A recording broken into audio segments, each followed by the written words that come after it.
Bas. Ya. Tadi kan Fifi ada cakap ada sweet nanti aman kan. Punya kan tak ada sweet rasa macam bosan pula. Itulah. Sebab itulah kita kena hargai kawan-kawan kita ni. Betul. Itulah kawan-kawan kat rumah pun. Samalah. Janganlah kita tidak menghargai orang yang rapat dengan kita. Tengok dah jadi macam Fimi. Jadi kawan-kawan, apa kata kawan-kawan kat rumah tu sediakan pen dan juga pensel? Pen, pensel dan juga kertas. Ya. Kawan salin soalan Kuis ini. kita hari ini. Bas, bagi. Silakan.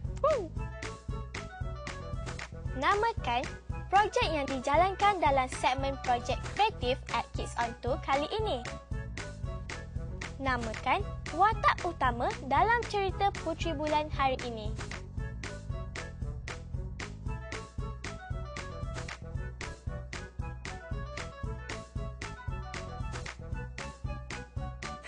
Senang kan soalan tadi kan?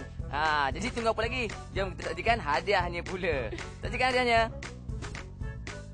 Pemenang kuis akan memenangi hadiah-hadiah berikut. Akaun simpanan, Jairo atau Jairo I, sumbangan Bank Simpanan Nasional. Hamper barangan Stabilo, sumbangan Stabilo Malaysia. Tiket percuma ke Melaka Wonderland, sumbangan Melaka Wonderland. Kemeja tea dan voucher kelas percubaan percuma sumbangan Da Vinci Creative Kids. Package eksklusif barangan ASO, sumbangan Galeri Ilmu Sendirian Berhad. Voucher langganan majalah bulanan Bintang Kecil dan e-baca sumbangan grup Karang-Karang majalah Sendirian Berhad. Barangan Cenderhati, Gempak Stars, sumbangan Art Square Creation Sendirian Berhad. Syarat penyertaan adalah seperti berikut. Hantarkan jawapan soalan kuis ke itulah dia kawan-kawan. Kita dah tengok soalan hadiah. Hadiah mana tengok. Jadi kawan-kawan juga boleh hantar karya, email.